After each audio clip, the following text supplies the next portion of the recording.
ታሪኩ የሚጀምረው ኢዝሚር የተባለች አንዲት ወጣት ሴትን እያሳየን ነው። ኢዝሚር በህይወቷ በጣም ብቸኛ ናት። አንድም ጓደኛ የላትም። ብቸኛ ጓደኛዋና የልብ ወዳጇ በእጇ ላይ ያለው ስልኳ ብቻ ነው። ይሄ ስልክ ለሷ ከምንም በላይ ነው። ሌላው ቀርቶ ትምህርት ቤት ውስጥ እንኳን ከእጇ አይለይም። ነገር ግን አንድ ቀን ሳይታሰብ በትምህርት ላይ ያለች ስልኳን ስትጠቀም መምህሯ ትደርስባታለች። መምህሯን በጣም በመቆጣት ስልኩን ቀምታ ትወስድባታለች። ኢዝሚርም በዚህ በጣም ታዝናለች። ወዲያውኑም ወደ አባቷ ቢሮ ታመራለች። አባቷ ሀሊል የፖሊስ መኮንን ነው። ኢዝሚር ለአባቷ አባዬ፣ ትምህርት ቤት ውስጥ ማንም አይወደኝም፣ ሁሉም ይጠሉኛል፣ እንደ ባዳ ነው የሚያዩኝ፣ ጓደኛ ማግኘት አልቻልኩም።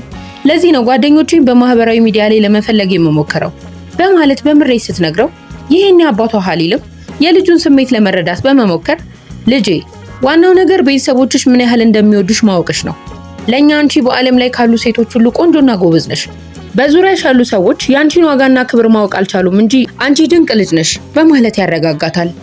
ከዚህ በኋላ ኢዝሚር ከአባቷ ጋር ተነጋግራ ወደ ቤቷ ትመለሳለች። ልክ ቤት እንደገባች ወዲያውኑ የፍቅር ጓደኛ መፈለጊያ ገጿን ትከፍታለች። ለወራት ያህል ስታወራው የነበረውና በጉጉት ተጠብቀው የነበረው ሰው መልእክት ልኮላታል። ነገር ግን ያነበበችው መልእክት የጠበቀችውን አልነበረም። መልእክቱ አብሯት እንድትተኛ ለመጥፎ ዓላማ የሚጠይቅ ነበረ። ኢዝሚር በዚህ በጣም ደንግጣ ልቧ በሐዘን ይሰበራል። ምክንያቱም እሷ የጠበቀችው እውነተኛ ፍቅርና የሚያጽናና ጓደኛ እንጂ እንዲህ አይነት ዝቅ ያለ ጥያቄ አልነበረም። ኢዝሚር በዛ መጥፎ መልእክት ልቧ ተሰብሮ እያለ በድንገት ኦማር ከተባለ ሰው ሌላ መልእክት ይደርሳታል። ወዲያውኑም ማውራት ይጀምራሉ። በሚገርም ሁኔታ ደግሞ ሁለቱም ሁልጊዜ ብቸኝነት ስሜት እንደሚሰማቸውና ብዙ የሚያመሳስሏቸው ነገሮች እንዳሉ ይረዳሉ። በማግስቱ ትምህርት ቤት እያለች ኢዝሚርን አንድ ትልቅ ሰርፕራይዝ ይጠብቃታል። ኦማር የሚኖረው ከቱርክ ውጪ ቢሆንም ለሷ የሚያምር የአበባ ስጦታ ይልክላታል። ኢዝሚር ወደ ቤት እንደተመለሰች ኦማርን አግኝታ ለምን አበባ ላክልኝ ብላ ትጠይቀዋለች። እሱም ስታወሪኝ በጣም አዝነሽ እንደነበረ ተሰምቶኛል፣ ይህ አበባ ደግሞ ደስታ እንደሚሰጥሽ አውቃለሁ ይላታል። ይሄኔ ሁለቱ ይበልጥ እየተቀራረቡ ይሄዳሉ። ኦማር በፈረንሳይ ውስጥ ባለች አንዲት ትንሽ መንደር ውስጥ እንደሚኖር ትረዳለች። እንዳይዋሻት በመስጋት ስለሚኖርበት አካባቢና ስለራሱ ፎቶ እንዲልክላት ትጠይቀዋለች። ኦማርም የጠየቀችውን ያደርጋል። ነገር ግን በፎቶዎቹ ላይ ፊቱን በግልጽ አያሳይም። ቀናት ይነጉዳሉ። ኢዝሚር ኦማርን አይታው ባታውቅም በመካከላቸው ረጅም ርቀት ቢኖርም በከፍተኛ ሁኔታ ታፈቅረዋለች። ምክንያቱም ማንም ነግሯት የማያውቀውን ጣፋጭ ቃላት ይነግራታል። እድሜ ልኳን ስትመኘው የነበረውን ፍቅርና ትኩረት ይሰጣታል። ከ7 ወራት በኋላ ደግሞ ለመጀመሪያ ጊዜ በስልክ ድምጽ ለድምጽ ይገናኛሉ። ሁለቱም የሌላኛውን ድምጽ በመስማታቸው እጅግ በጣም ይደሰታሉ። በመጨረሻ አንድ ቀን ኦማር ኢዝሚርን አንቺን ለማየት በጣም ጓጉቻለሁ፣ እስኪ በቪዲዮ ደውለሽ ልይሽ ይላታል። ኦማርን በቪዲዮ እንገናኝ ሲላት ኢዝሚር በጣም ትጨነቃለች። በፊቷ ላይ ባሉት ጠቃጠቆችና በፀጉሯ አያያዝ ምክንያት ራሷን እንደ ቆንጆ አትቆጥርም። ስለዚህ ራሷን በመዋቢያ አድምቃና ፊቷን በከፊል በፀጉሯ ሸፍና በቪዲዮ ትደውላለች። ኦማር በሷ አይን አፋርነት እየሳቀ ፀጉሯን ከፊቷ ላይ እንድታነሳው ይለምናታል። በመጨረሻም ፊቷን በግልጽ ሲያየው በህይወቴ ካየኋቸው ሴቶች ሁሉ አንቺ እጅግ በጣም ቆንጆ ነሽ፣ እንዲህ አይነት ውበት ይኖርሻል ብዬ አልጠበቅኩም ነበር ይላታል። ልክ በዚህ አስደሳች ቅጽበት አንዲት ሴት ወደ ክፍሉ ገብታ ኦማርን ትጠራዋለች። ኦማርን በድንጋጤ ጥሪውን ወዲያውኑ ያቋርጠዋል። ኢዝሚር በሁኔታው ግራ ተጋብታ ትቀራለች። በማግስቱ ኢዝሚር ስለ ኦማር ደጋግማ ታስባለች። ምናልባት በስሙና በማንነቱ እየዋሸኝ ይሆናል የሚል ጥርጣሬ ያድርባታል። እሷ ሁሉንም የህይወት ሚስጥሯን ብታካፍለውም እሱ ግን የሆነ ነገር እየደበቃት እንደሆነ ይሰማታል። በዚህ መሃል ኮራይ የተባለ ወጣት መልእክት ይልክላታል። ይህ ወጣት ላለፉት 3 ዓመታት እሷ የምትጠቀምበትን ድረገጽ ሲጠቀም እንደነበረና ለረጅም ጊዜ ሲከታተላት እንደቆየ ይነግራታል። እንዲሁም ወደ ግሩፑ እንድትቀላቀል ይጋብዛታል። በዚያው ምሽት ኦማር በጣም አስፈሪ ህልም አይቶ በድንጋጤ ይነቃል። ወዲያውኑም ወደ ኢዝሚር ቢደውልም እሷ ግን ብዙ ነገር እያዋሻኝ ስለሆነ ከእንግዲህ ላወራ አልፈልግም ትለዋለች። ኦማርም ህይወቱ በጣም አስቸጋሪ እንደሆነና ማንም ሊረዳው የማይችላቸው ብዙ ሚስጥሮች እንዳሉት ይነግራታል። ነገር ግን በፍጹም እያታለላትና እየተጫወተባት እንዳልሆነም ለማስረዳት ይሞክራል። ከዚህ በኋላ ኦማር ለኢዝሚር እውነቱን ይነግራታል። እሷን ከማግኘቱ በፊት ህይወቱ በብቸኝነት የተሞላ እንደነበረና በልቡ ውስጥ ትልቅ ክፍተት እንደነበረ ቁስሉን ያከመችለት እሷ ብቻ እንደሆነ ሲነግራት ኢዝሚር በደስታ ተፈነድቃለች። ከዚህ በኋላ ኢዝሚር የኮራይ የጓደኛ ቡድን ውስጥ ትቀላቀላለች። ኮራይ ስለ ፕላኔቶችና ጋላክሲዎች ጥልቅ ፍቅርና እውቀት ያለው ወጣት ነው። በቡድን ውስጥ መርቫ የምትባል ሴትና ዶሮ የተባለ ወጣትም አሉበት። ኦማርም የዚህ ቡድን አባል በመሆኑ ከሁላቸውም ጋር ይተዋወቃል። ምንም እንኳን ኢዝሚር ከኦማር ጋር ባላት ግንኙነት ደስተኛ ብትሆንም በመካከላቸው ያለው ሰፊ ርቀት ግን ሁልጊዜም ስጋት ይፈጥርባታል። አንድ ላይ የመሆናቸው ነገር የማይታሰብ እየመሰላት ተጨንቃለች። አንድ ቀን ኢዝሚር ለኦማር ደውላ ኦማር እዚህ ዝናብ እየዘነበ ነው፣ አንተ ጋርስ ብላ ስትጠይቀው እሱም ዝናብ እየዘነበ መሆኑን ይነግራታል። በዚህ ጊዜ ኢዝሚር አንድ ለየት ያለ ጥያቄ ታቀርባለች። እጅህን በመስኮት አውጣና የዝናቡን ጠብታዎች ንካቸው። እጅ ለእጅ ተያይዘን እንዳለንም አስብ። ኦማርም እንዳለችው ያደርጋል። እጆቿን እንደያዘ እያሰበ በምናብ ይጓዛል። ነገር ግን ኢዝሚር በድንገት በሐዘን ታውጣ ይበልጥ እየተላመዱ መሄዳቸው ስለሚያስፈራት መራራቅ እንደሚሻላቸው ትነግረዋለች። ኦማር ግን ይሄንን ለማለት በጣም ዘግይተሻል፣ ምክንያቱም እኔ ቀድሞውኑ አፍቅሬሻለሁ፣ ከእንግዲህ እንድትርቂኝ አልፈልግም ይላታል። ኢዝሚር መራራቃቸው ግንኙነታቸውን ህመም ብቻ እንደሚያደርገው ልታቅፈውና ልትነካው አለመቻሏ እንደሚጎዳት ብታስረዳውም ኦማር ግን አንድ ቀን እንደሚገናኙ ተስፋ እንዲኖራት ይነግራታል። ኢዝሚርም በሱ ንግግር ተስማማለች። በማግስቱ ኢዝሚር እንደተለመደው ከኦማር ጋር እያወራች እያለ የአባቷ ጓደኞች በድንገት መጥተው የሚረብሽ ዜና ያረዷታል። አባቷና እናቷ በመኪና አደጋ ህይወታቸው ማለፉንም ይነግሯታል። ኢዝሚር በድንጋጤ ራሷን ትስታለች። ከዛም በከፍተኛ ድምጽ እየጮኸች ታለቅሳለች። ኦማር አሁንም ስልኩ ላይ ነበረ። ሁሉንም ነገር ቢሰማም እንዴት ሊረዳት እንደሚችል ግራ ገብቶታል። ከዚህ በኋላ ወራት ያልፋሉ። ኢዝሚር በከፍተኛ ድብርት ውስጥ ትወድቃለች። ካልጋዋ እንኳን መነሳት ያቅታታል። ኦማር ደጋግሞ ሊያገኛት ቢሞክርም እሷ ግን አትመልስለትም። አንድ ቀን ቤተሰቦቿ ትምህርቷን እንድትቀጥል ወደ አሜሪካ እንድትሄድ ቢመክሯትም እሷ ግን እናትና አባቷን የሚያስታውሳትን ቱርክን ላለመልቀቅ ትቃወማለች።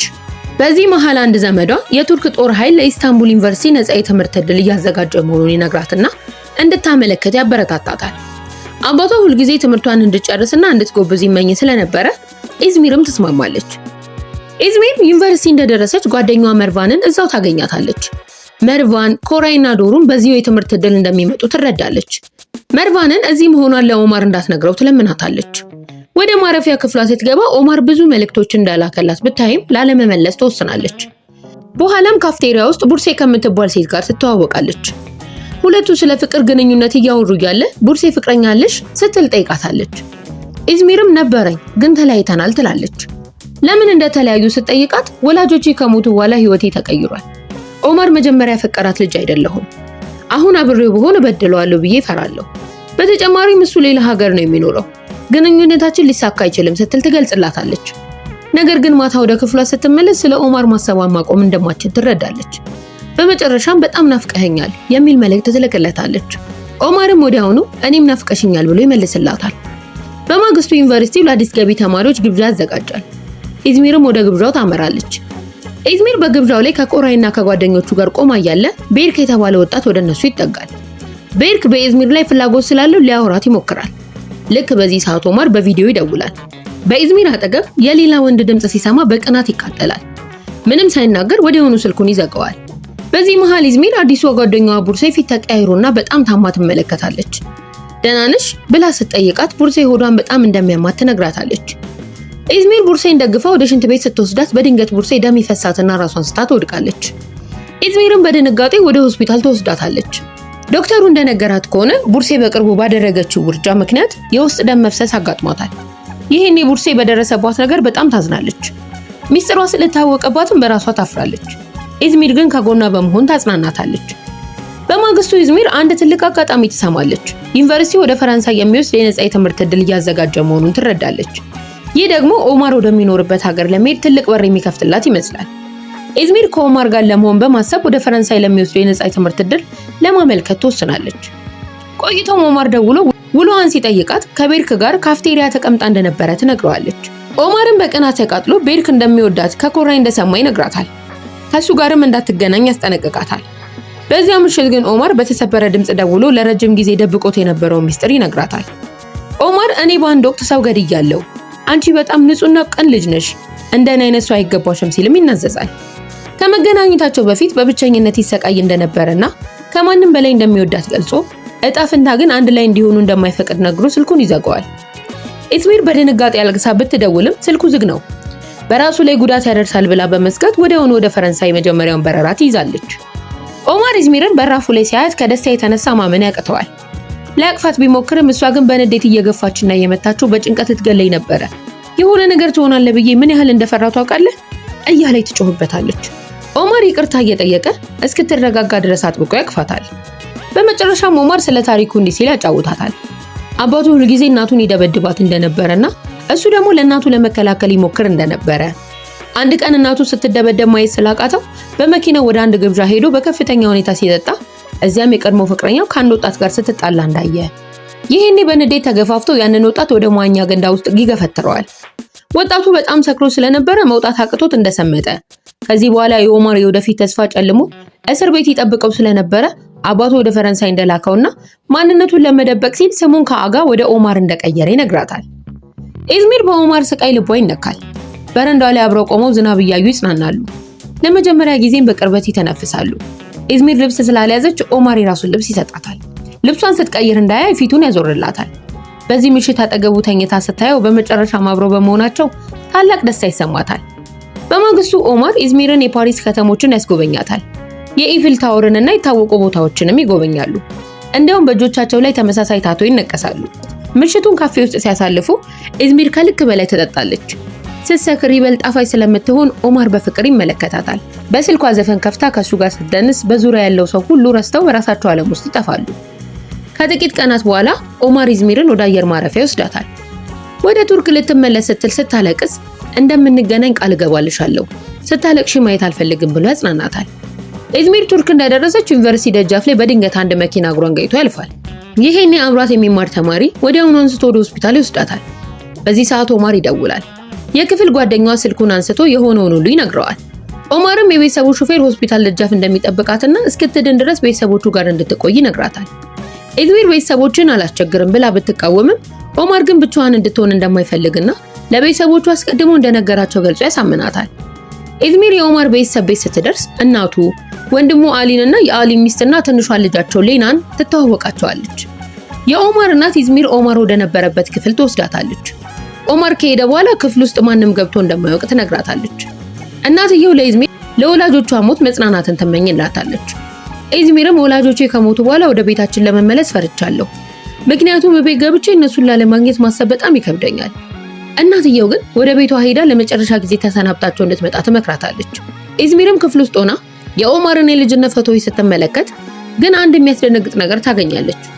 ኦማር ከቡርሴ ጋር የተነሳውን ፎቶ ታያለች። ይህም ቡርሴ ቀደም ሲል ኦማር የነገራት የቀድሞ ፍቅረኛው መሆኗን ያረጋገጠ ትልቅ ሚስጥር ነበረ። በማግስቱ ጠዋት ኢዝሚር ስትነቃ ኦማርን ከፊት ለፊት ታገኘዋለች። እሷን ለማየት በመምጣቱ እጅግ በጣም ትደሰታለች። ነገር ግን የኦማር አባት ልጁ ቱርክ ውስጥ መገኘቱ ለአደጋ እንደሚያጋልጠው በመስጋት ይጮህበታል። ኦማር ግን ቤተሰቦቹ ናፍቀውት እንደመጣና እንደሚጠነቀቅ በመንገር አባቱን ያረጋጋዋል። ከዚያም ኦማር ኢዝሚርን ፍራቿን እንድትሸፍን ወደ ወላጆቿ ቤት ይወስዳታል። ልክ ቤት እንደገባችም ከወላጆቿ ጋር ያሳለፈችውን ትዝታዎች ሁሉ እያስታወሰች በጣም ታለቅሳለች። ከጥቂት ቀናት በኋላ ኦማር ወደ ፈረንሳይ ይመለሳል። ኢዝሚር ደግሞ ስለ ቡርሴ እውነተኛ ማንነት ለማወቅ እሷን መከታተል ትጀምራለች። ኢዝሚር ቡርሴን ከኦማር ወንድም ከአሊ ጋር ስታያት እጅግ ትደነግጣለች። አሊ ቡርሴን በሆነ ነገር እያስፈራራት ያለ ይመስላል። ወደ ማረፊያ ክፍሏ ስትመለስ ለኦማር ደውላ ስለ ቡርሴ እውነቱን ትነግረዋለች። ቡርሴ ጓደኛ የሆነቻት በመካከላቸው ለመግባባት እንደሆነና ለኦማር መጥፎ ነገር ሁሉ ተጠያቂ እሷ እንደሆነ ትገልጻለች። ኦማር ግን ኢዝሚር ይህንን ሚስጥር ቀድማ አውቃ ባለመንገሯ ይቆጣል። በዚህ ንትርክ መሃል የኢዝሚር የደም ግፊት ይቀንስና ራሷን ስታ ትወድቃለች። ጓደኞቿም ሆስፒታል ይወስዷታል። ከጥቂት ቀናት በኋላ ከሆስፒታል ወጥታ ወደ ክፍሏ ስትመለስ ለኦማር ደውላ በንዴት ትጮህበታለች። ምክንያቱም ሆስፒታል በነበረችበት ጊዜ አንድም ቀን ደውሎ አልጠየቃትም ነበረ።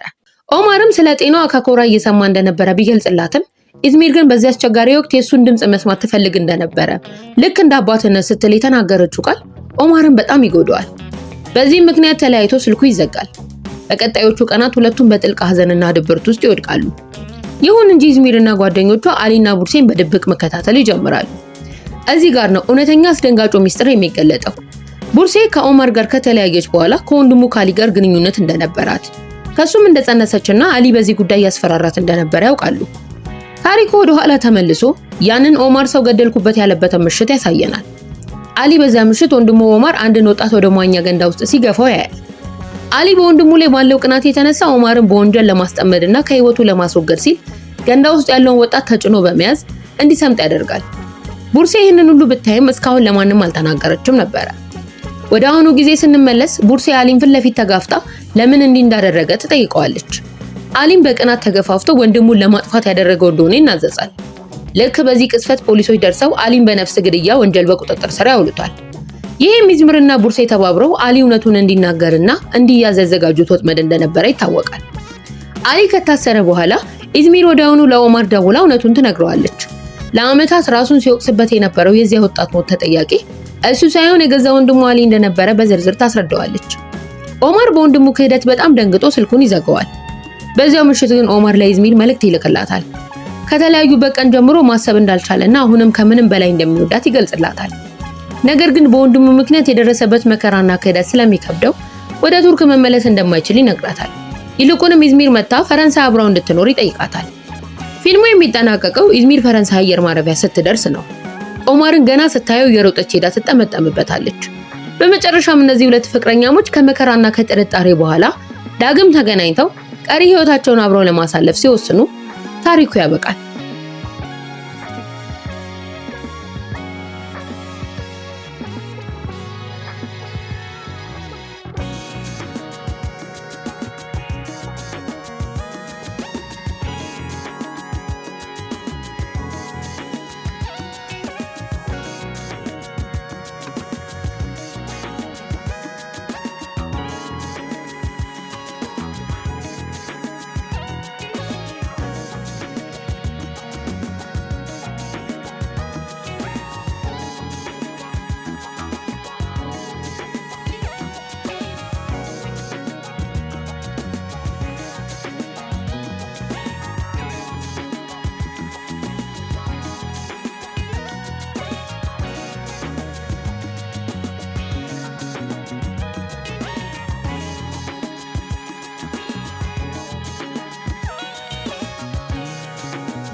Thank you.